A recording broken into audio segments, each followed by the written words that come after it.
Indiana Jones and the Dial of Destiny is the fifth installment in the series that I'm not sure many of us were actually asking for. And if my own screening on opening night was any indication, had significantly less in attendance than Across the Spider-Verse, and worryingly also The Flash in particular. That comes in the wake of the universally panned, and many say shark jumping, previous movie reboot, The Kingdom of Crystal Skull.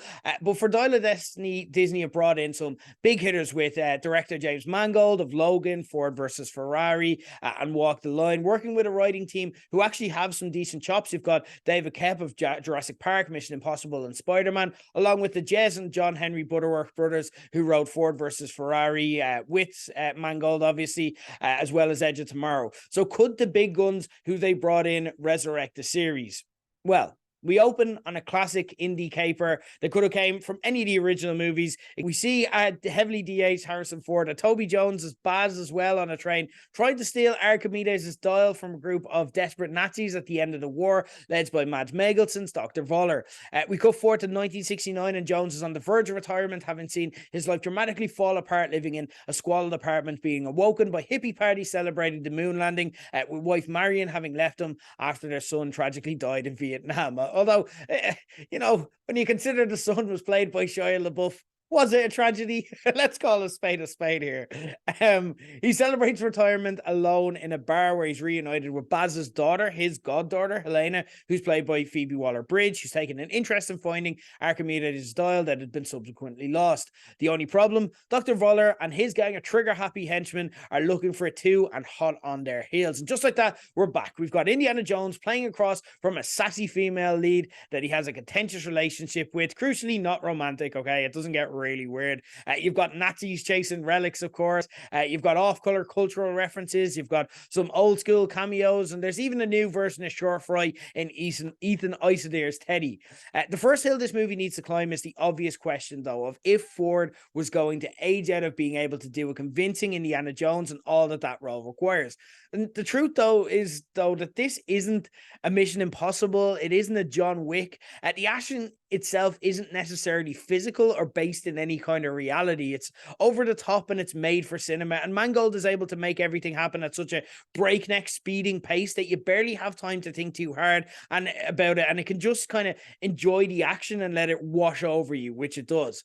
When it comes time to kind of quip or talk smack, this and Han Solo are the roles that Ford was born to play more than any other, and managed to blend the heart with the wisecracking cynicism that he embodies best. So there are zero issues there. He's able to talk just as well as Indiana Jones has ever been able to talk. And there's also kind of an emotional depth.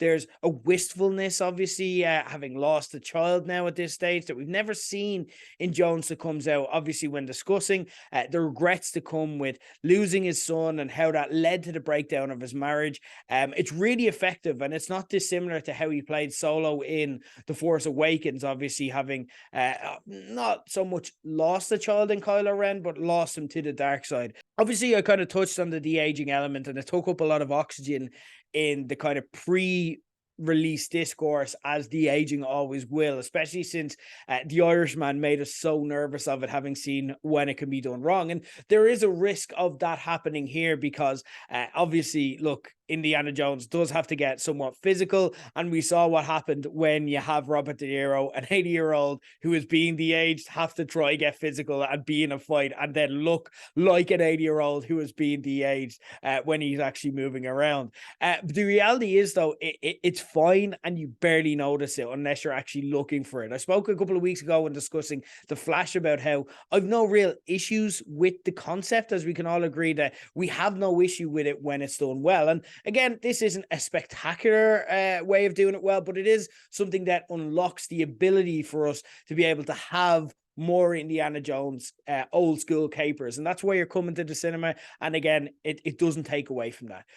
Ford being more limited, both as an actor and with Jones as a retiree in 1969, means there's a lot more to do for Waller-Bridge here than the oft problematic original movies may have demanded of a female lead, who are often there solely to give Ford someone to bounce off in terms of his wit, and obviously having a love interest there. Action doesn't necessarily come naturally to Waller-Bridge, and she's a bit of a fish out of water in that respect. And there's a lot of people talking about, are we going to get spin-offs with her?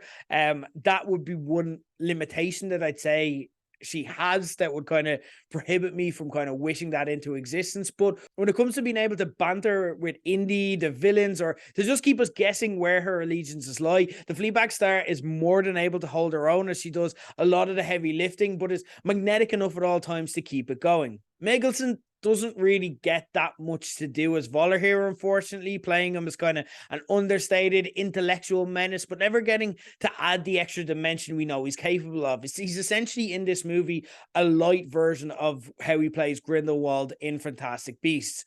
For the most part, Mangold's action sequences are great, and the train sequence that opens the movie, and another where I'll just say the words horse and subway, stand out for me as the highlights. There's one scuba scene that I felt was ambitious, but just didn't work. It felt a bit like a Harrison Ford travel show, and without tipping my hat, the movie gets absolutely wild with a whopper left turn on par with Kingdom of the Crystal Skull. But the final sequence is exciting enough to, again, not let you get caught in the ridicule. And look, it is a very what the fuck moment. I will warn you of that if you haven't seen it already. But for me, again, you have to think of the fact that this has never been based in reality. There's always been a mystical element to Indiana Jones. There's always been wild swings. Indiana Jones isn't about like what would happen if an archaeologist actually went off to be an adventurer and stuff like that. It's about cinema. It's about a movie. It's about an experience. It's about hearing the cool theme song. So taking wild swings like this, again, if the movie is overall good, I don't mind it. I'm okay with it. And I was with this, but a lot of people are talking about it. So I do want to give you a warning. It is a film series that's obsessed with inventing lore and then keeping Agent Lore alive. And the lore and the quality of Indiana Jones was that every odd-numbered one was good, while every even-numbered one was terrible. And the question, I guess, coming into this then, with this being an odd-numbered one, could this live up to the trend? And I'm going to be honest and say that I didn't see the point when I heard this announced in them actually making a sequel, other than just for the sake of it and because it was there to be done. After watching, I'm going to say that I don't know that there was enough emotional beats there or unfinished business outstanding to justify it. It's a sequel that kind of has to invent things to blow up, to try and kind of put everything back together again. There is an emotional ending that they attempted. I'm not sure landed with me either. However, did I have fun in the cinema for a couple of hours? Sure. This was an inoffensive popcorn watch that doesn't play as cynical and has enough of a love and understanding for what makes the series work that you can't actually dislike it. If you want to take your kids to the cinema so you can share this with them, they'll likely get it and enjoy it too. The ending, like I said, is truly wild. And I say that understanding that they brought aliens into the fourth installment, and some will hate it. Like I said, I laughed. I enjoyed it. The series has always been farcical. There's no point where you can look at this series and say, oh, that's the part where Indiana Jones really cared about archaeology and had some respect. And I don't know if I want to watch it over and over throughout the years if that was the case. I laughed here, to be honest. I enjoyed it. It fitted in with the theme for the series.